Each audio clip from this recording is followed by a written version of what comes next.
Yeah, thank you. So what we're going to attempt to do today is talk about strawberry production from choosing a site all the way to settlements after sales. We'll probably touch on just briefly on a lot of things that are already part of the syllabus, but they are part of the entire process of strawberries from site selection to sales. So we'll give you just a kind of a quick snapshot of those things from our perspective. I think we'll start quickly with background and why, or what got us into farming to begin with. My story, I was telling it earlier that I didn't come from a farming family. I came from a farming region. I grew up in Santa Paula, which is in Ventura County. My parents had bought an acre of land from a farm, an avocado orchard that had been divided up to build their house on. They didn't know how to take care of trees. I didn't either, but they were dying, so I learned how to water them. And from there, I took an interest in agriculture, and I learned from the farmers behind me on what fertilizers were, and started applying fertilizer. So going down that road led to joining 4-H, and then to 4-H, learning more about ag. And then I think one of the defining moments of was when I was a teenager. I was at a friend's house, and his neighbor had a bunch of styrofoam boxes in the back of his truck. And my friend said, "Well, let's go talk to Lee. See what he always has cool things going on." And so he had a truck bed full of ladybugs. He was putting out ladybugs on a strawberry field in Oxnard, and he told me what a pest control advisor did. And from that moment, that's what I want to do. I'm going to become a pest control advisor and go to Cal Poly. That's where he went to school. So kind of took the long road to get there. I did the junior college thing and took a year off and worked for my dad, and then went back to school and transferred to Cal Poly, majored in ag business with a plant protection minor. Got my pest control advisor license right when I graduated. It was fun at first scouting fields, but as soon as I started to have to sell stuff to people and earn a commission, I realized that sales wasn't really good for me, because I didn't like pushing products on people that didn't want to buy them. And I was more of a hands-on person, and I wanted to get into production. Being a leader and calling the shots was more something that I wanted to do than being a sales guy. So there weren't any positions open in production for a kid that's pretty fresh out of college. So I got a job as a food safety coordinator with a berry company, and that led into a production job. And then my career in production took off from there. So I've been doing that for over 20 years now, focusing on strawberries. That's kind of my background, and then I'll pass it on to Rick. And I'm from Sonoma, California. So growing up, I always thought I'd get involved in the viticultural industry. Came to Cal Poly in 2015 and had a great time. So, enjoy it, you guys. So I graduated in 2019, and I love the Central Coast. Coming from somewhere that wasn't, coming here, I just really enjoyed it. And there's a lot of great opportunities to work with strawberries. So if you want to stay here, there's a lot of great jobs in the strawberry industry. So 2 years after school, I started working with Ryan here at Vista Berry. And we've learned a lot. We do a lot of very interesting things. I'm really excited sharing with you guys. I really appreciate the introduction. I think hopefully we're gonna move that the thermometer of how much you guys have learned. I mean, where you guys is, your starting point on strawberries are right now. I hope that Ryan are gonna be able to move that quite far, because we've got a very detailed and very informative presentation that we're excited to share with you guys. Yeah, thank you. So we have a lot of slides, but we're gonna go really fast because we do have a lot to cover. So just really quick, Vista Berry, Red Dog Management. We're a regional company. We farm in Santa Maria. So we're from the Guadalupe to Lompoc, and then from Guadalupe to the east side of Santa Maria. We farm 600 acres in the valley, 120 organic acres. And then we have 50 acres of the Substrate tabletop hydroponic strawberries, which we'll touch on. Rick will go into more detail. We did host a tour. Some of the students from Cal Poly came out, I think, in the fall for a tour of that, and we'll see if that comes up again. It's a great project. We've learned a lot. We've reached a lot of our goals right out of the gate. but that has brought up new challenges recently. So I think just like everything, we're constantly learning, and we have to keep our eye on it. But on the field grown, I mean, that system has been in place for 50 years. It's just continuing to improve in California. So from a field grown perspective, we'll give you a high level view. So from the ranch manager, general manager, production standpoint, everything starts with the site selection. So with site selection on a strawberry farm, there's some criteria that you want to look for. First of all, it would be soil type. Climate, like Gerald said, is critical. There's a reason that 90% of the strawberries that are grown in the United States are grown in California, and all of them are within 5 miles of the coast. What strawberries need is nighttime temperatures to cool down in order for the plant to store starches and transfer the sugars to the berries, and also to make the berries firm so that they have a shelf life. The majority of the berries that we grow in California are shipped to the East Coast, and they need to make a 5-day truck ride to get there, go through a distribution center, get graded, and then end up on the shelf just in time for the weekend for the consumers to go look at them. And then the stores want the fruit to also last for a few more days past the weekend to sell the product, right? So if the berries were grown in areas like the Central Valley, which has more abundant soil and water resources, well, at least it did at one point, but the Central Valley, it doesn't work because the nighttime temperatures in the summer are too high. Strawberries don't like a temperature swing between daytime high and nighttime low of more than 20 degrees. We can live through periods like that, but consistently it leads to quality problems. So in selecting a site, we start by taking soil samples of the site, and we look for the percentage of clay, sand, and silt. And we like a sandy loam soil. A well-drained sandy loam soil is what strawberries prefer the best. So that also happens to be a benefit of coastal California, is that there are nice, well-drained sandy loam soils along the coast. We like soils that are more neutral in pH, maybe leaning toward the acidic side. So anywhere from 6.5 to 7.5 pH in the soil will lead to a strong strawberry crop. If it's too acidic, it has to be amended with basic materials, and if it's too acidic, then we would typically, or if it was too basic, we would have to spray the soil with like a sulfuric acid treatment, or inject sulfuric acid into the irrigation water to get the pH into the level we want. Sodium and chloride, when you mix sodium and chloride together, that's what table salt is. And table salt, sodium chloride are the enemies of strawberries.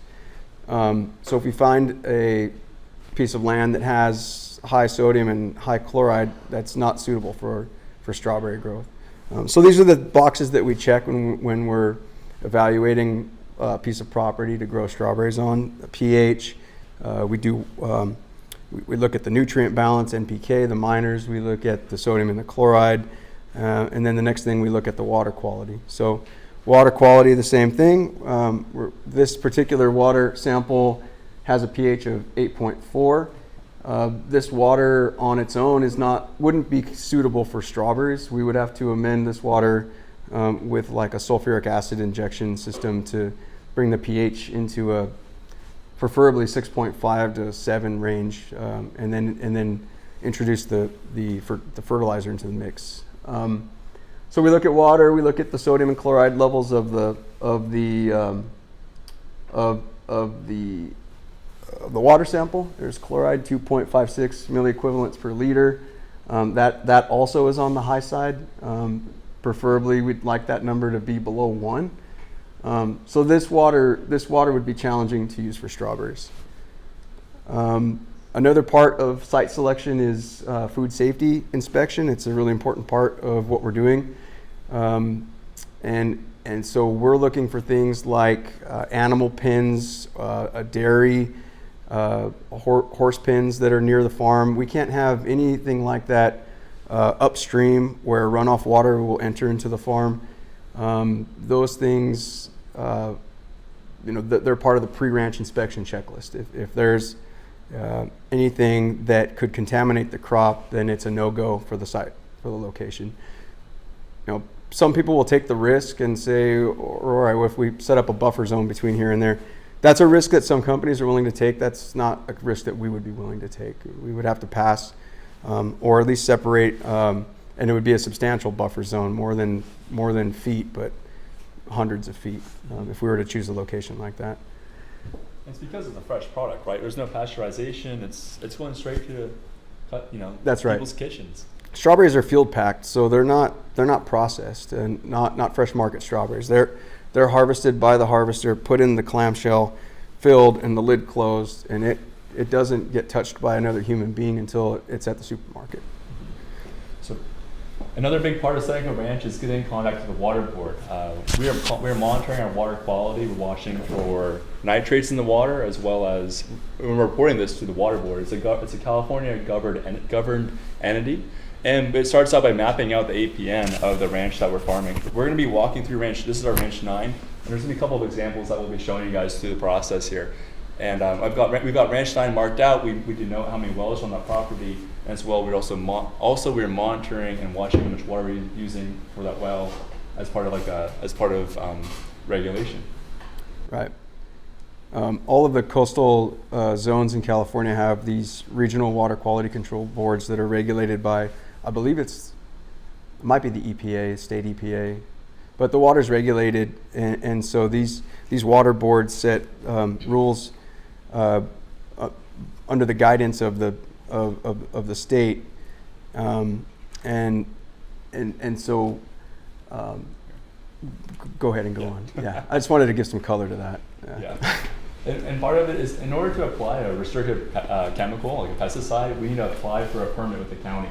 So on Ranch 9, for example, here's a copy of our permit. We give the county our APN number, and now they know who's applying chemicals on what parcel. So it's part of food safety, and it's part of regulation. In order to buy any pesticide, whether it's Roundup or a fumigant, we need to actually track this with our vendor, whether it's the company that supplies us with the chemical. So this is something that I give to our vendors when we're purchasing pesticides, so that way they know which chemicals are going where. It's part of traceability. So after site selection, registering with the water board, registering with the county agricultural commissioner's office, getting our pesticide use permit, we will sign a lease with the landlord. Typically, I don't know if you guys know this, but majority of the farms in coastal California aren't owned by the family that's farming them. Most of the families have gotten out of farming and are doing other things, and companies come in and rent their land from them and collect a rent check for taking the minimum amount of risk, while us dumb farmers will take the risk, putting our money out there and hoping that we have a good season on it. So when we find a location that's good enough, that meets our standard, we'll go to the landlord, and typically we request a 2-year lease with a 3-year extension. The reason for that is the 2-year lease,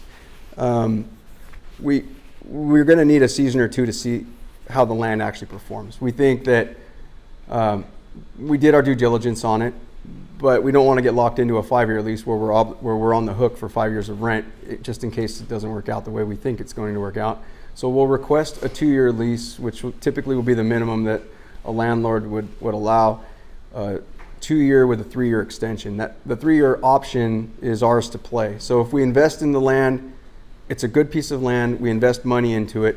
The 3-year renewal allows us to recuperate some of the money that we've spent on leasehold improvements. So that's pretty typical in lease deals in California, especially coastal California, is that we'll do a 2-year lease with a 3-year option.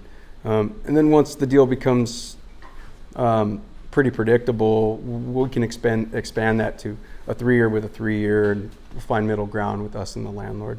So we sign the lease, and now it's time to work the ground.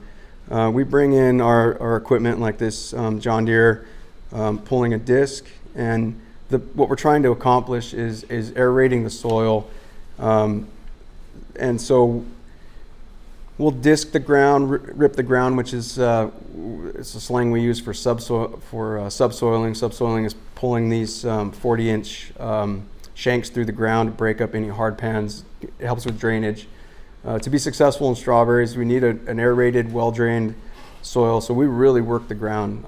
Most vegetable crops, and I remember even when I was going to school here, they were was really a hot topic at the time, was preaching this no-till or minimum till soil, and in the strawberries it's the complete opposite. It's the maximum amount of till possible to get the drainage that the strawberries need. Strawberry roots are very sensitive. They don't like to, what we call, go to sleep with wet feet. So if the ground is too wet, it increases the chances of the different root diseases, the four main root pathogens. It has an impact on fruit quality. The fruit will taste watery. So the ground has to be well drained. We have to break the hard pans and really work the ground. After that, we go into bed up. So, yeah, we do. We have a video on the bed up. But to start, I think we'll give a kind of a just a quick passover on the parts of bed up and the slow release fertilizers. Slow release fertilizers that we choose. This picture is of a spreader trailer, and that's typical for an organic field where it's broadcast spread. We will spread things like rice bran, which is the byproduct of, it's kind of these rice hull, ground up milled rice hulls. The purpose for that, really quickly, the original concept behind it was that this high source of carbon would feed the soil microbials. You list the bed and then keep it completely saturated with water at overfield capacity for a 2-week time period. And by going anaerobic and taking all the oxygen out of the bed, that it would kill all of the soil pathogens. As in a practical farmer, from a farmer's perspective, we're not sure if we're actually doing it correctly, but we do know that when the carbon breaks down, it's feeding the microbials, which are releasing nitrogen, and the amount of nitrogen released is over 200 pounds of nitrogen, which are giving our plants a massive kickstart. And the results have been great, so we're not going to, I guess, look a gift horse in the mouth on that one. We're just going to keep doing it. So this hopper is spreading rice bran. We also spread Tiger 90 pellets, which are used to acidify the ground. And then we use SOP, which is a phosphorus, potassium product, I'm sorry. But when it comes to bedding up a conventional strawberry, non-organic strawberry field, we typically will shank in the slow release fertilizer directly under the plant roots. So if the plants are planted at 5 inches, we place the fertilizer at 6 inches, so an inch below where the roots, so that the roots can go directly into the fertilizer. This is a slide on drip tape. We use various types of drip tape. The tape is laid in the field, on the bed top, under the plastic before plants are planted. It's a delivery mechanism for the drip fumigation. It's also the delivery mechanism for all the liquid fertilizers that we use to feed the plants throughout the season, and it's our source of irrigation water to the plant. Drip tapes come in different flow rates and different sizes. Here we go. Well, here's a video of us, not us, but here's a video of a tractor listening. This is actually, we'll restart it. This is actually the bed up process from going from a flat field to those nice sand castle shaped beds you see out when you're driving up through Salinas or Watsonville. So the first step is, we're actually using, in this instance, we'd be using John Deere's AutoTrack system to make a straight line. You don't want crooked beds. Over here, the crew right here is actually overlaying plastic over the drip tape to actually work as a barrier. The plastic is used for fumigation, it's used to prevent weeds, it's used to maintain moisture in the bed to reduce the amount of irrigation required, as well as to act as like a film to cover the, to protect the strawberries from getting dirty. So when the strawberry grows, it's resting on plastic as opposed to dirt, which no consumer wants a muddy strawberry. So that's just a quick video. And as Ryan was saying, in most instances, for fall planting at least, when we're planting in fall in October, we're shanking in our fertilizer right there below the strawberry. I'll touch on the mulch types. So in strawberry production, commercial strawberry production, we use different color mulch types, and they all achieve different results for different reasons. The transparent colored mulch, which is, we refer to it as clear. There's also a variation of that which is called zebra or skunk plastic. So it has the black shoulders and clear top. That plastic mulch is used to really kickstart a strawberry plant. What happens is that the UV will pass through the transparent and warm the soil to a temperature that's more conducive to growing the plant earlier, so the roots can feed, essentially, so that the plants can get started early. It's good for early production, but the downside is later in the summer when things warm up, it leads to smaller fruit, more watery flavor, less quality fruit. So it's good to get an early start on the season. It's not really good for it to be your entire program, which is why farmers will typically have a different mix of strawberry mulch colors in their field, or if they have a field that's all one way, they'll do a field a different way. Black mulch, so strawberry, the transparent color would be considered the warmest mulch. So the soil below the plastic would be the warmest. Black colored mulch would be the second warmest. It absorbs the heat from the UV process, so it warms the soil bed, soil profile, and the roots can take up fertilizer and grow. That would be followed by the silver mulch, then brown, green, and then down the line to white. And the white mulch is typically what we use for summer production. So summer production would be planting plants in May and June, grown through the summer and into the fall.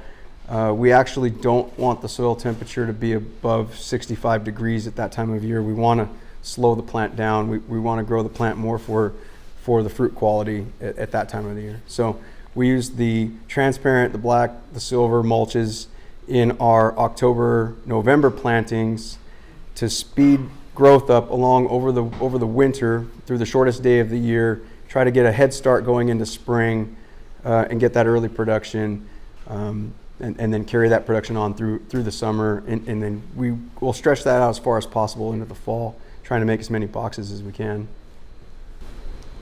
A critical part of conventional strawberry production is fumigation. As Ryan mentioned, strawberries are very susceptible to the soil-borne pathogens.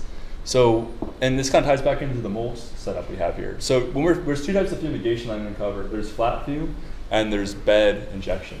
So in this picture right here, this is a bunch of beds laid out, so the plastic's been put over the beds and the drip tape is underneath.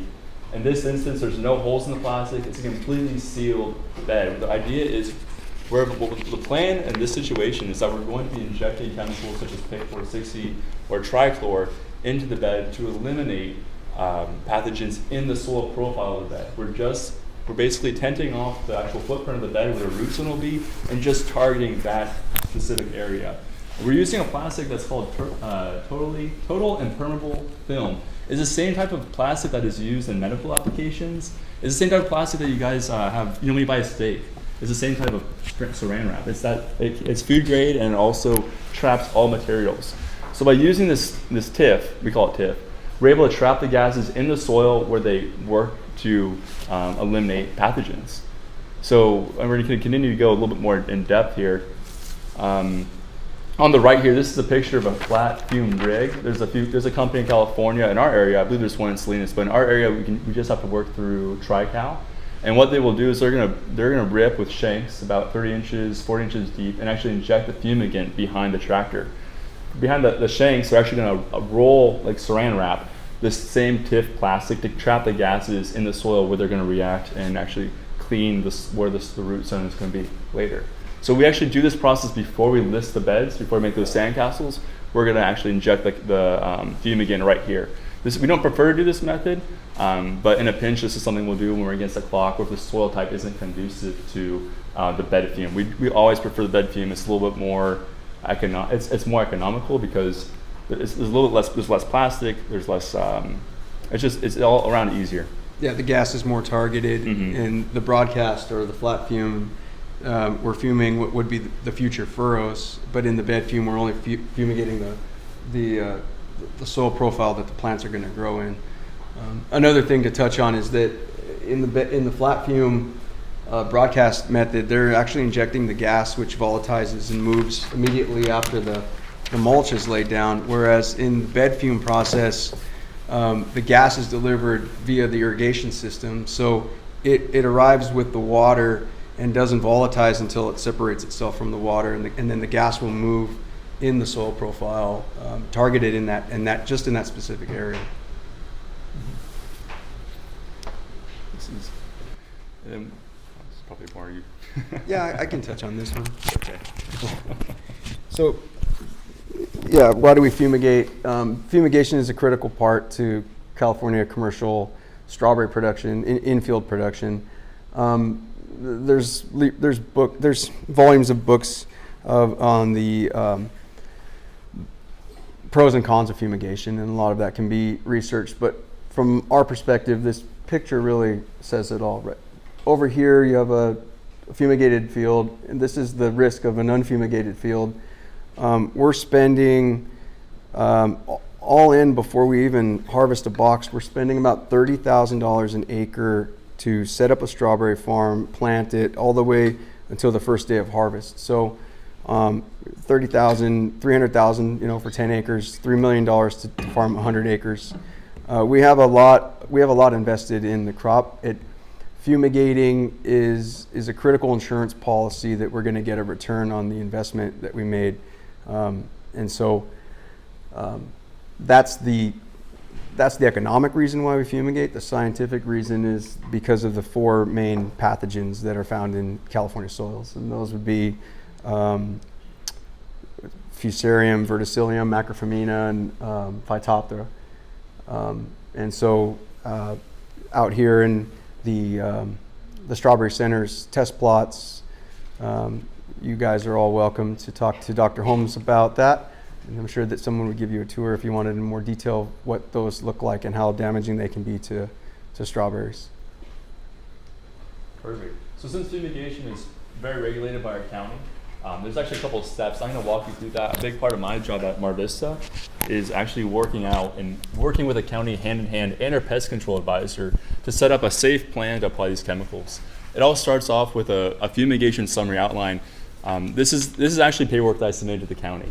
So for the same parcel I was showing you guys earlier, Ranch 9, this is actually the fume job I'm going to be walking you guys through here, the fume plan right here. So we outline the acres that are going to be fumed, the sets, which days they're going to be fumigated, as well as the material. And this is the title page I send to the county. And it all goes hand in hand with a map. In this map, we're outlining the irrigation sets. This is a 2-day job. So we're going to start up top. And we're going to do, on the first day, we're going to do these 2 blocks, and then we'll come back around after. We'll irrigate this block with the fumigant is inside the irrigation water. Then we'll come around and fumigate this block, and the last set we're going to finish at the south end. And then day 2 is in green. It's all about communication when we're doing this, the fume plan. It's about working with the county and our neighbors. So I've got numbers that represent our neighbors as well as lines distancing out other businesses in the area. These people are all notified and I'll show you guys the notification form later. But this is all a very detailed plan we give to the county. We have the emergency evacuation route. We have where the irrigation well is coming, where the irrigation well is sending water from right here. And this is something we keep at the irrigation well in case there is an emergency. So it's all about communication, and I can't stress that enough. And here's an example of the fumigation notice that we give to our neighbors. We say, hey, this is what's going on. If you smell something, dial 911. So it's all about communication at the end of the day. And fumigation is a great tool, but we treat it with the respect it deserves. And I'm going to touch up on TIF again. Here's actually, when I submit these plans to the county, we want to validate that, hey, we're using the proper materials to keep the job safe. So I actually will submit a picture of the TIF plastic to the county. So here's a picture of the brown plastic we rolled out there. And on this Ranch 9 job, we actually did use some silver we did some black and silver. So one side's black, one side's silver. And we did a little bit of zebra cast. So this is part of the packet I give to the county to let them know, hey, we're doing our due diligence. And part of the reason why we show them, the materials and the lot number is because we want, if there is an incident, we want the county to be able to trace that lot back to the manufacturer and say, hey, any other farmer that uses this material, we should put a pause on and do some further research. So it's about communication, not only with the county, but growers at large. Part of the fumigation plan, Part of the fumigation plan is having buffer zones. So depending on the amount of acres we're fumigating at once, we'll actually predetermine the distance in which non-pesticide applicators can be from the field. So we basically, during the fumigation, they're actually handlers. They're wearing PPE. This is a good picture that the mask, gloves, the bunny suit, and even aprons, so to keep themselves safe. We do our training in house. We actually did our training yesterday. So they're trained and they're aware of, they're trained on the process. So during the fumigation period, signs are posted every 200 feet, and it notifies passerbyers, hey, don't enter this zone. Fumigation is ongoing. These signs are here for 48 hours from the start of the fume until the end. That's when they're taken down. So I usually shoot to have about a 25-foot buffer zone because I don't want to overextend into our neighbor's property and have them stop operations. But it's a key part of it, and we're always trying to minimize our buffer zones, making sure we're not fumigating too many acres in one location at once. And that's kind of why on the previous slide, we did the first day up top and we hopped down here so we can minimize the total acres being fumigated at once. Leave that slide up. I want Go for it. Touch on that. So if you choose to pursue a career with as a biologist with the county agricultural commissioner's office, or if you choose to become a pest control advisor and work for a fumigator, or if you choose to get into production, you're going to be, this map and this process will need to become very familiar to you. You're going to go through it on a large scale with a lot of growers multiple times a year. So Gerald kind of touched on it early on in the introduction. But when I went through Cal Poly, I came up from Ventura County. I knew I wanted to get involved in strawberries, and I had a vegetable science 202 class. And there was not a single thing mentioned about strawberries in the course, the curriculum. And I had to bring him a book and say, well, what about strawberries? It's all over the coast, from Watsonville to Oxnard. And so I wish that there was some sort of course like this available with an oversight, introduction to things that I would run into later down the career. So just to connect the dots for you guys, that this map, if you choose any of those three careers, this map will be something that you'll probably be dealing with. Yeah, even veg, yeah. Right, yeah. Now we're going on to planting, I believe, or nurseries. So real quick, strawberry plants are grown in Southern Oregon and Northern California. That's where the strawberry nurseries are. Our plants are grown, they're planted usually in April up in those regions, and they're harvested in September, October.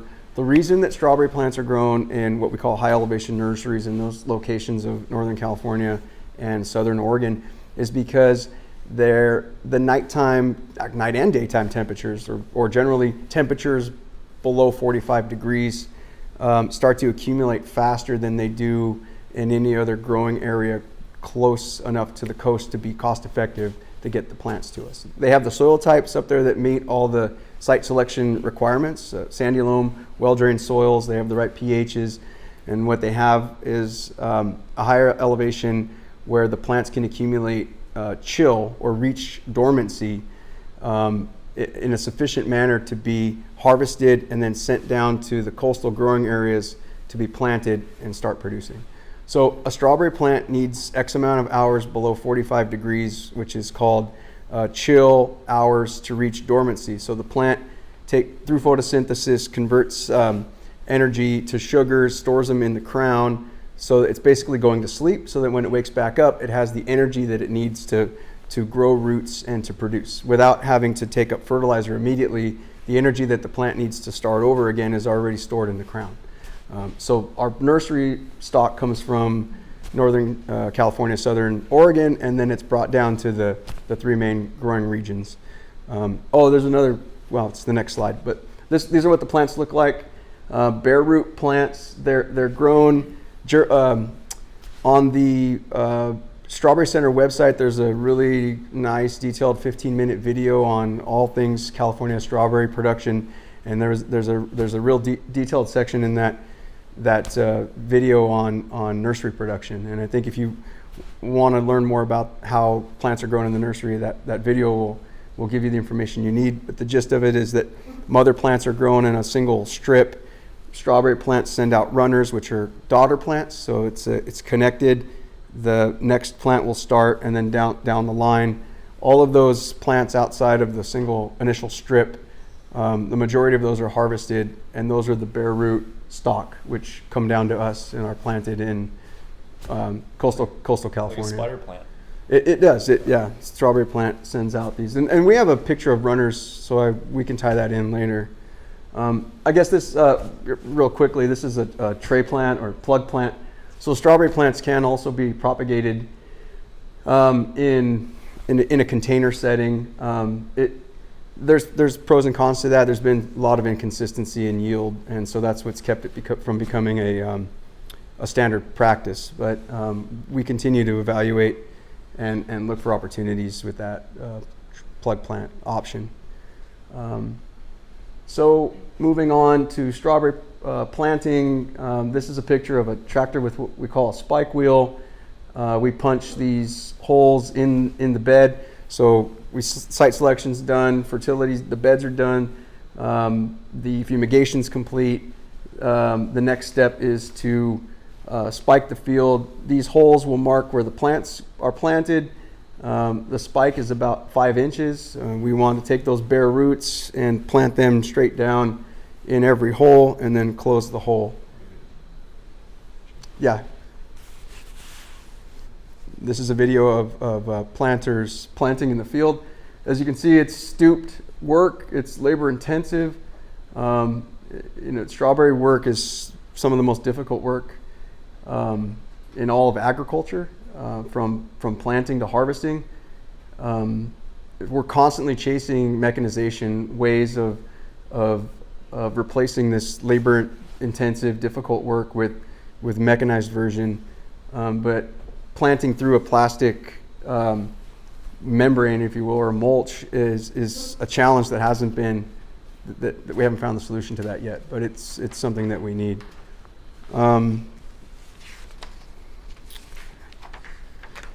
This is another picture of strawberry plants being propagated in these grow pellets. It's kind of following the plug plant model. So we're taking cuttings. These are runners, the long strip. So the strawberry plant will send out a runner, and then that starts the next plant. We're taking that next sapling, if you will, or they call them misted. They refer to them as misted tips. But that next plant can be started and create another plant. It's almost a clone. This is a picture of a strawberry field, and the two different contrasts is between the standard planting bed in the Salinas-Watsonville region is a 52-inch strawberry bed, two rows of plants. Santa Maria down to Oxnard, the bed width from middle of the furrow to the middle of the furrow is 64 inches or 68 inches, depending on your tractor wheel spacing. And we will grow 4 rows of plants. We'll typically place a drip tape between these 2 rows in the center and between these 2 rows. In that method in Salinas-Watsonville, they'll use 2 drip tapes down the center. Quickly on strawberry varieties, I wanted to talk about Monterey, which is the workhorse. Monterey's the majority of acres that growers who aren't part of a proprietary strawberry program. Driscoll's is a company who has their own proprietary strawberry varieties. They have a breeding department, and so Driscoll's will grow all Driscoll varieties, well picked, and I think Good Berry, some of the other strawberry companies, maybe even Nature Ripe, are a part of a sort of a co-op, but it's a collective that they put together 20 years ago, invested in a plant breeding program, and that company is called Plant Sciences. So they will grow their proprietary varieties.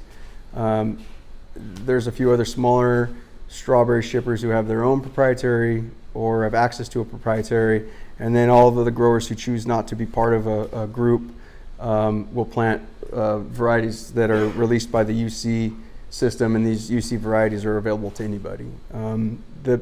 There's pros and cons of all those different options of being part of a proprietary mix. They tend to use that as a marketing tool in selling Driscolls, that they're the only ones that grow Driscoll, but consumers will make up their mind on what they think is a good tasting strawberry.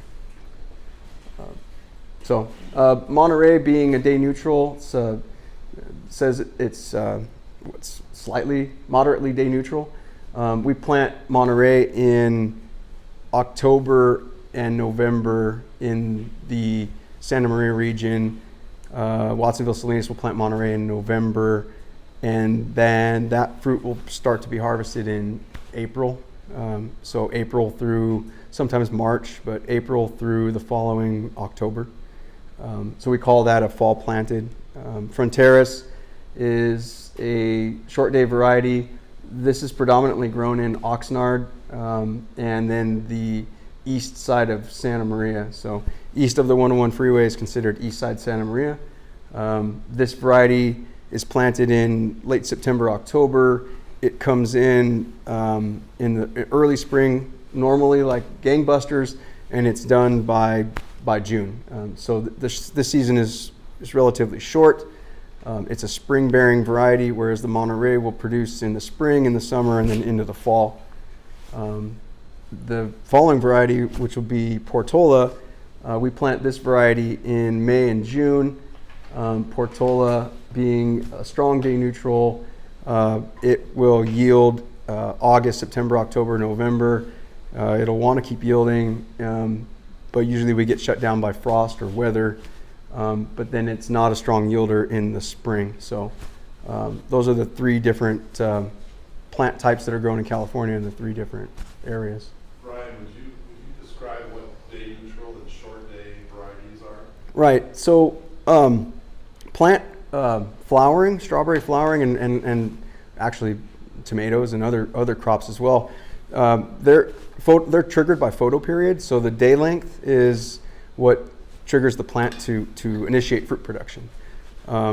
So a moderately short day variety will initiate the fruit production when the days are still short and continue on through the summer. It's slightly day neutral, but it's still considered a what was the Monterey is a slightly day neutral, right? Moderately day neutral. So it can produce semi-year round, but really spring, summer, and fall. It has a difficult time as the days are getting shorter to make flowers. So as the days are getting longer, it's producing, and then from the longest day of the year in the summer solstice, it's still producing as days are getting shorter, but when it hits the day length period of 10 hours, it starts to just shut down. The short day variety, the Fronteras, the plant knows that the day length is getting longer from shortest day of the year, winter, around December 18th. And so it'll start initiating fruit and flower as soon as it reaches that day. Okay, now the days are getting longer. So it'll go to flower production. But then once we reach the longest day of the year, it shuts down and goes vegetative and starts to grow leaves. So these plants know by photoperiod or day length when to fruit. Real quick, Royal Royce is a new variety from the UC that we're testing out, and so it's showing some promise in fruit quality and fruit size. And then Fronteras being another one, or Valiant. I'm sorry, Valiant. Yeah, thank you. So moving on to plant structure, really quickly. There's an art and there's a science to growing strawberries. The science, typically is to fertilize only to what the plant needs and have a well-balanced fertility program all of the time. We take it from a different perspective, and I'll go into more detail on that in the following slides. But what we're looking for in a strawberry plant is the amount of crown splits. And so a strawberry plant starts typically with a single crown. And you should think of a strawberry plant as a tree, but as a tree that grows in the shape of a plant, right? So a crown actually represents a branch. So the crown splits, but it's a branch that doesn't elongate, but the branch fruits just like a branch on a fruit tree would. So every new branch that's initiated along the strawberry, the initial crown, and then the crowns that split around it are branches. And so the branch, the more branches that we have, the more fruit that we're going to get from a strawberry plant. Interestingly enough, a strawberry plant knows to balance itself out. So if we start with a single crown and a crown grows on the west-facing side, the next crown will start to grow on the east-facing side. Then a crown will grow on the south, and then the north, and so forth and so on. So it'll continue to balance itself so that it doesn't fall over. So we're looking for crowns. We're pushing the plant because the more crowns we have, the more fruit we're going to have.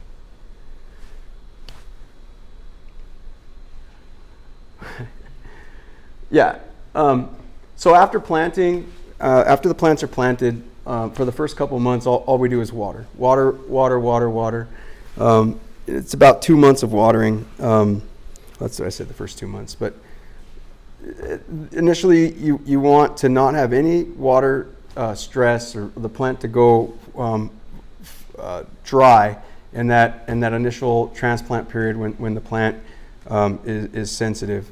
And so we don't put on fertilizer. We don't really do anything other than water. After the crowns start to split and the plant starts to grow, we start pulling petiole samples, and we send those petiole samples off to the lab for analysis, and that tells us what's in the leaves, what is the plant taking up in nutrients, the nitrogen, phosphorus, potassium, and those things.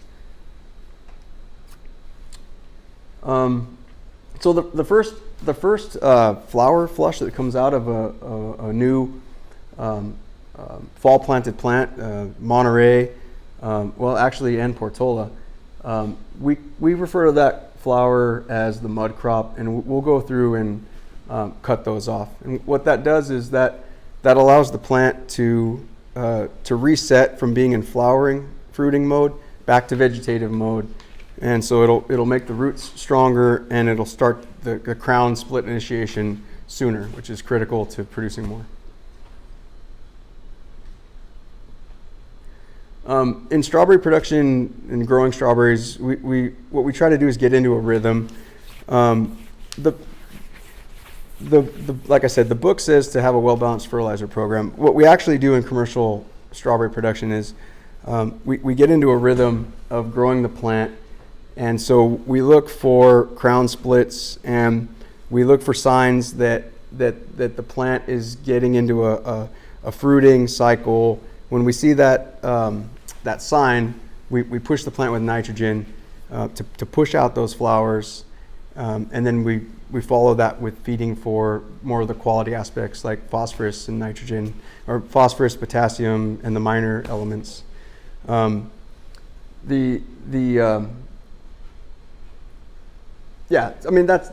it in a gist. The fruiting cycle is we're pushing the plant, then we're feeding for quality. We're pushing with nitrogen, then we're feeding for quality. That's pretty much what I wanted to say on that. Right. Yeah, and so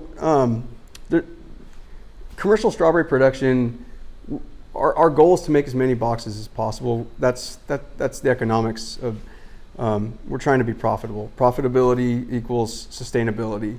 A company can't continue on if we're not profitable. So we have to maximize production, but at the same time provide enough quality that the product is a value to the consumer. So we're pushing the plant with nitrogen to grow as many boxes as possible, but at the same time living on that edge of the quality where the quality is acceptable for the customer, but we continue to maximize production.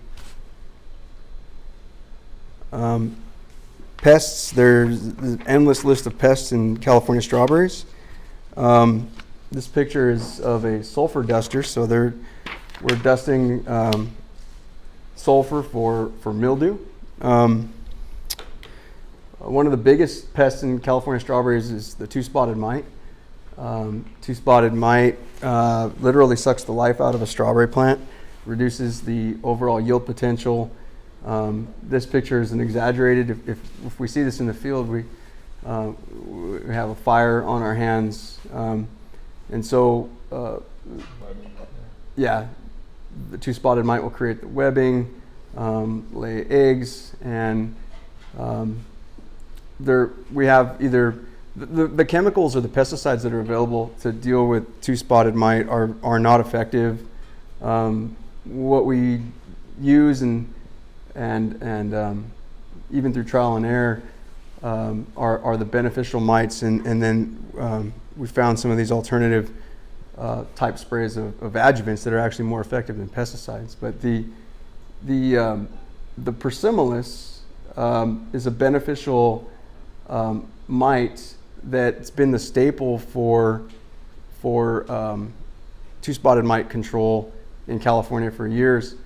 Over the last 3 or 4 years, it's becoming more and more difficult to get the Persimmilus to establish, lay eggs, and then take over the two-spotted mite. Last year we put out the Californicus, and actually the Californicus performed incredibly well. So we're pivoting our procedure and moving toward the Californicus as a control for two-spotted mite. Lygus bug is a massive problem for California strawberries. The Lygus bug will sting the seeds on a growing strawberry, on a young strawberry, green strawberry, and it'll create misshapen fruit. There's literature out there on the cost of Lygus damage to California strawberries that it's in the tens of millions of dollars. Bug vacs are what we use to control the Lygus. It's another pest that pesticides that are registered are very ineffective. Cal Poly revamped the bug vac. This picture is the work of the California Strawberry, or the Cal Poly Strawberry Center rework of the bug vac to this double barrel system, which is very effective. The way that it works is that the vacuum sucks the insects up through, and they will hit a baffle or a screen, and that will kill the insect. Botrytis and mildew are two of the biggest strawberry diseases above ground. Botrytis is this sort of off gray color is botrytis, and then mildew. The cupped leaves in the photo there is a sure sign of mildew, and then this red strawberry has mildew growing on it. We can treat those with registered fungicides and achieve a decent amount of control in California strawberry production, but our probably most effective control is by having our workers, as they pick the berries, take fruit that's infected out and throw it out.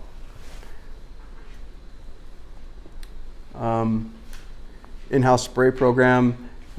I wanted to talk about in-house spray. We do all of our own pesticide applications. So if you're involved in commercial strawberry production, the company you work for may have their own in-house. It's pretty much split 50-50. Some farmers, some companies will do their own applications, and others will contract that work out to Nutrien or to Simplot or other applicators. We'll quickly talk about strawberry harvesting. We do have a few more slides. I guess we're a little over halfway there. How are we on time? I think we need to probably wrap up in 5 or 10 minutes. Okay. We'll go to harvesting really quick, and then we'll jump over to the substrate. So really quick on harvesting, the next slide. So you will probably have more detail on one of these other talks in this course, but our people are the best when they show up. That's meant to kind of highlight the environment that we're working in out in the strawberry industry. We have a great workforce, but they have options. They also have lives. We're so tight on local labor that if, for example, say a band comes to town at the fair over the summer and it happens to be on a Sunday, the likelihood of us having a full workforce, even 50% on Monday, is very low. Monday being usually our biggest harvest day, that sets us back for the whole week. That now took fruit that hasn't been harvested since Thursday and makes it fruit that's going to be harvested on Tuesday. So it went from 4 days to 5 days. Every day that it takes to harvest a berry is less shelf life, less quality on the other side. And so strawberry production, strawberry harvesting is really at the mercy of our harvesters. And so with that being known, then there are situations that are coming up and becoming more common in the California strawberry industry. So that being said, the labor environment is tight. It's tight, and we supplement that labor with guest workers on the H-2A Vista program. And so some notes for you guys that California strawberry harvesting, the rule is it takes 2 people per acre to harvest a strawberry field. So it may be 1.6 people per acre of harvesters, but the other 0.4 per acre is made up of every crew has a crew leader. There's a puncher. The puncher's responsibility is to keep track of the amount of boxes that the harvesters have harvested. There are quality checkers who check the quality of the box that's harvested. If it doesn't make the quality standard, they'll either fix it, or if it's really bad, they'll give it back to the harvester, ask them to fix it. There's a forklift driver who picks up the pallets when they're finished and takes them to the hauling truck. There's a hauling truck driver. So there's a full team that are required to successfully harvest a strawberry field. So I talked about this earlier, but every piece of fruit in these pictures are hand harvested and packed in that clamshell. The lid's closed and they're not touched. They may not be touched again until the consumer opens it. So you want to talk about the substrate real quick? Yeah, we'll talk about substrate. So Ryan and I covered a lot of trending topics in this California strawberry industry right now, and we're looking at, let's see here, we're looking at a new way to tackle these problems, whether it's with quality, regulation, or even just working with our aging workforce here in California. We actually started growing substrate in the European tabletop method last October. It was about a 9-month install. And in this system, plants are planted in gutters about shoulder height. So it's more of an agronomic work platform for our workers, whether we're harvesting, cutting runners, or planting. And as you can see, it's much more comfortable than stooping over and planting. So we're really optimistic about this new form of agriculture here. It's actually kind of a hydroponic style. Here's another example of the agronomics that we're hoping to actually attract a workforce with a more beneficial form of work. I mean, the people that work in Santa Maria have experience picking strawberries, and they're very good at it. And we want to attract that strong workforce to our farm. So we're hoping that a method like this that allows for harvesting using a harvest aid cart that we built will attract more people. Where our harvesters are able to use this cart, it's almost like a grocery cart, and they're able to stack up to 10 boxes walking through our tunnels. So this means, it's basically less weight for the harvesters to carry. It's more ergonomic. It's easier. No stooping, and then they're able to pick at a fast rate. But when you watch them work, it's actually very calm because they're able to. The yields are higher, and we're able to pick more strawberries in a smaller linear foot, and they don't have to run back and forth or walk back and forth to bring the strawberries out to the field for the pallets. This is a good picture of the work process here. We control the fertility program with Priva. It's a very common European-style nutrient injection program. We're able to tweak the nutrients that are fed to our plants at the snap of a finger, really. Fertilizers come in through here and are injected in this feeder right here, where they go out to the field, and then we can change this daily. So depending on the needs or our petiole samples, we're able to adjust the program. So we're able to make real quick, real-time decisions in the substrate where we don't really have that flexibility with soil. Here's a picture. Ryan chatted about runners, and man, this crop last summer really ran. These are the runners where actually the daughter plants start to form at the tip. This is where we get our new plants each year. But a big problem we saw in the substrate is It's a great environment for the plants, and the plants get too excited and they just want to run. This is just can't sum it up enough. We use similar techniques that we do in the open field. The bug vacuum, for example, this is a modified bug vac for our system, and we're able to clean up the lygus bugs and induce pollination this way. Strawberry plants are pollinated by the wind. So in these tunnels, there's actually not much wind in there. The air is relatively stagnant. So we're able to actually force wind and force pollination by running this bug vacuum. Birds were a huge problem this past season. The cool thing about these hoops is they're covered, and birds are, the natural predator of these birds are the hawks, and hawks fly up in the sky. So they're able to hang out and have a nice little strawberry buffet here with the protection of these tunnels. So we actually go to great lengths to keep birds out of our hoop houses using this bird netting. It's a lot of labor, but in order to protect our crop, this is something that we need to do. It's a food safety deal and it's a quality deal. Here's another quick picture of our crew working, and this is actually reaches the end of our presentation.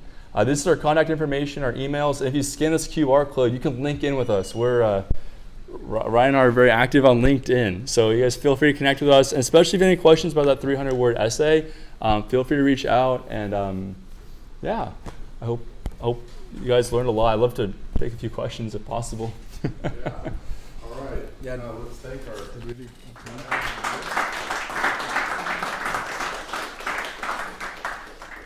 That's, as you can see, every one of those topics we could go into, at length. So that was a great overview of the strawberry production in California. Questions for our speakers? Yes. So, organic and terms like regenerative are big buzzwords coming into play, and you do have some organic food space. How do you see the industry going in the future? Do you see more organic production, less? Do you think that with the way that strawberries are grown, it's hard to take that management style, like organic or regenerative, and apply it to strawberries because they're the way that they are with the soil and everything? Where do you see the industry going? It's market driven, honestly. We could grow half the acres if the demand was there, and the slight, because organic commands a slight premium, but not substantial over the conventional like it used to be. I mean, it used to be substantial, $2 a pound different. It's $1 different now. If the consumers demanded the organic, we would all grow organic. But if we grow like we've done, if we planted another 20 acres, we did this a couple years ago. We planted another 20 acres of organic to our 60, so we had 81 season, and we were gonna. I was going to say gamble, but we were going to play the spot market on that organic. Just having 20 more acres of organic, our sales guys couldn't find the outlets to move them. So they had to take lower prices than or equal to the conventional. And the problem is that yielding in the organic world you're not going to make the same yields as you do in the commercial field. And so we have to have the economics for it to work. If the economics were there, we would all do it, because none of us really want to fumigate. Yeah, well, you had a question too. Oh, okay, I have a few questions. But one of them was, why do you guys use the zebra stripe? Like, what's the point of having black on the sides? So it's like a greenhouse. It's like almost if you take it's just like a greenhouse. You put saran wrap over a cup, and you start to set humidity. The humidity that's trapped in the soil by the sun actually encourages root growth. The problem is though, and that's why we use different mulch colors, because, for example, green has better weed protection, seed germination protection. So all the spectrums of the sun get into the plastic, and that way any of weed seeds start to germinate. That can be about $1,000 an acre. So by covering the shoulders with black plastic, we're preventing additional weeds from growing, and actually a little bit of heat from the side too. Yeah. So weed control. Weed control, yeah. And cost control. You're already going. Okay. For the hoop house model, where you have those raised hydroponic beds, why cover them with hoop houses? Like, why do they need that versus when they're in the beds? Yeah, it's just we're trying to achieve, we're trying to control the environment as much as possible. And so it's rain protection, number one. So it's like an umbrella. If the plants were grown without the plastic, the fruit wouldn't get sunburned, because as a young flower, it would grow with the skin strong enough to not be burned by by UV, right? Well, if we raise the plastic on a berry that's been covered its whole life, it'll actually get sunburned. So we just keep them covered. The umbrella's there for the rain protection, and we just leave it there throughout the summer, and it gives us a little more control over the elements. It also warms it up in the winter, so it traps the heat. So in the winter we get a warmer growing environment. In the summer we'll raise them up slightly and try to air it out when it does get warm. But the answer is more control over the environment. What would you do, like, if you end up liking the land for production after 2 years and you're doing it organically and you sign a 3-year lease extension, and then you find out that that field has like macropamina or something the next year, do you switch to conventional the following year, or like how do you kind of tell which fields to plant organically, like because it has which soil-borne diseases? That's a really good question, and yeah, that would be an option if the landlord agreed with it. A lot of landlords who already have like certified organic land will write it into their leases that you can't decertify it or grow conventionally without written permission. Most landlords, though, if we run into a problem like that, which puts an economic stress on us as a company, will work with us some way, either let us out of the lease so they can rotate with a vegetable, or we've gone and asked them if we can fumigate a portion of the field and they've allowed it. Yeah. Yes. Since there's no processing for field strawberries or like processing facilities, are there like food safety safeguard nets, so like CDFA or county like testing to make sure that there's not a food safety outbreak? So USDA, I don't know if the inspection has to be called or if there has to be suspicion, but the USDA will take samples at distribution centers on the East Coast and test for pesticide overtolerances. I don't know the process in detail, but they're checking all spectrum of fruit, from strawberries to vegetables, for pesticide overtolerances or illegal materials. On the food safety side of things, we do our due diligence by testing the irrigation water, any water that's involved in the project for E. coli or anything that could be a food safety concern, like hepatitis or those other things that have come out of Baja recently. So it's the onus is on the farm to do its due diligence on the food safety side of things, but then the USDA will get involved on a recall. So if a certain amount of people get sick and they can tie it together to that 8 of these 10 people ate strawberries, that's when they'll initiate a strawberry recall. And we'll also use these PTI labels that are actually on the box. If you go to Walmart or Costco, you'll see the stickers. And this is a way to track, what day it was packed, where it was packed, which company, and this is about traceability. Yeah, it's on our end. Safety product. Yeah, exactly. So if we get a call from the USDA and or I can't remember if it goes to the It's the food safety. if it goes, yeah, Food and Drug Administration. it's the Food and Drug Administration, right? Yeah, and I think it even ends up at the Center Disease Control, doesn't it? End up at this. When people, it does, because when people are getting sick from a product, they're the first ones called. It's the Center for Disease Control. And we'll talk more about food safety things, because Dave Murray will talk about this in the crisis management. Right. That is one of the crises that has occurred. Right. Yeah. So typically these agencies will get involved. They'll look for trends. They'll notice a brand of strawberries that's connected to all the people who got sick. Then they'll contact the shipper. The shipper will contact the farmer, and it's all traced back to the farm. So we can trace it back to the employee, to the block it was picked in, and on the date. Investigations go from there. Yeah. You were talking about botrytis and powdery mildew, and Yes. you said that commonly you just take the plant away. So would you say cultural control is the most common way to deal with that? The fruit. So cleaning those, we don't leave that. We won't leave instances of botrytis or mildew on the fruit behind just to rot. So part of the cultural cleaning aspect is during the harvest process, we'll take that fruit out of the equation, or else the spores will spread and continue to spread. So, yeah. typically they'll go to either on the ground, or it'll go to a waste. It'll go to we'll dig a hole in the farm and put the bad berries in there and bury it. Like, that's kind of what we do. But that isn't, I don't know if this is what you're going to, but that isn't the way that it's controlled. That's just a way of mitigating or sanitizing. Sanitizing. Once you see it there, that's a way of getting it out of that environment. But the disease is mostly managed how? Through fungicides. Yeah. Yeah, through pesticide application, fungicide applications. Yes. I just had a question about that. So when, I think I've seen this in the field, but I'll see some of the pickers have a little basket where they're throwing like fruit that might be rotten or bruised or something. Yes. If you're touching fresh fruit and some of that fruit, isn't there a chance that you might get like some of the spores on that? Or do you guys have like crew members who only manage that? They do both. They do both. So there is a chance that the harvester is picking fresh fruit and then throws the other fruit.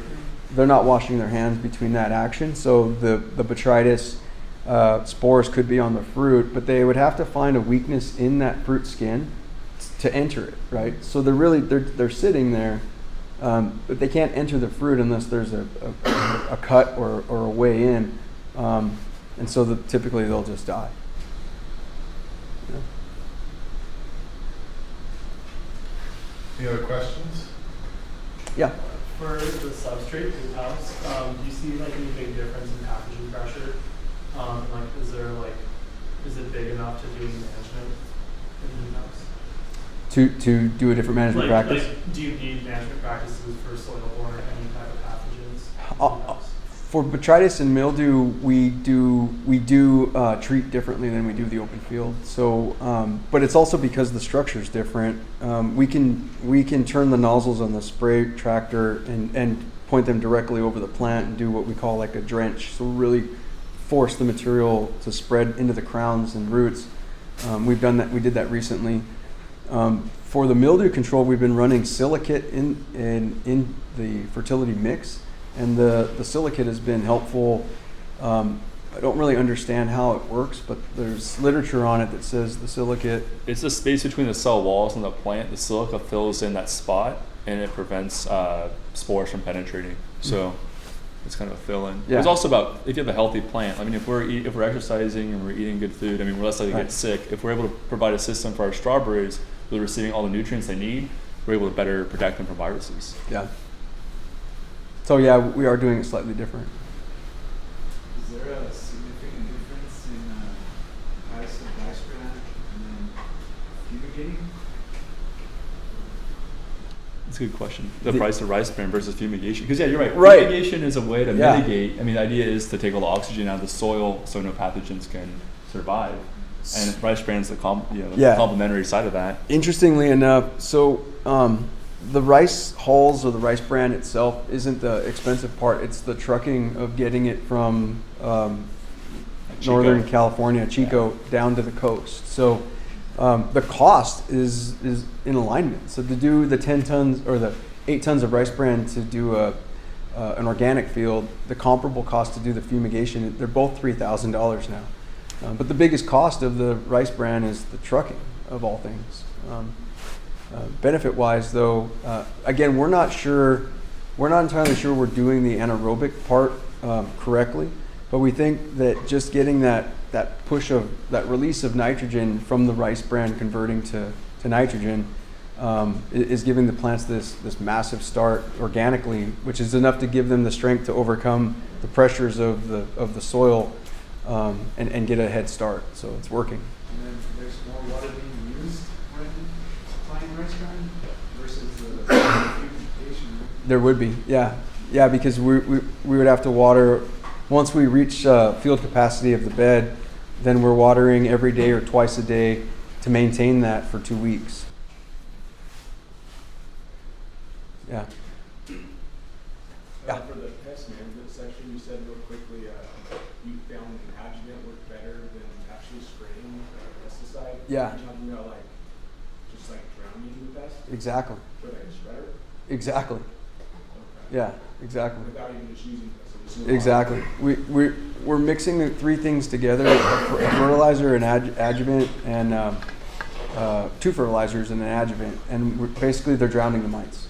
Yeah, they're drowning it because the viscosity is so fine at a microscopic level. It's plugging the breathing holes of the mites, so it's more effective. And the good thing about a product like it's registered organic, and when you target a pest that way, it can't build resistance to it because it's not impacting the nervous system of the insect in any way. It's drowning it. These things that the more we find, the better things are going to be. You know. Yeah. Any more questions?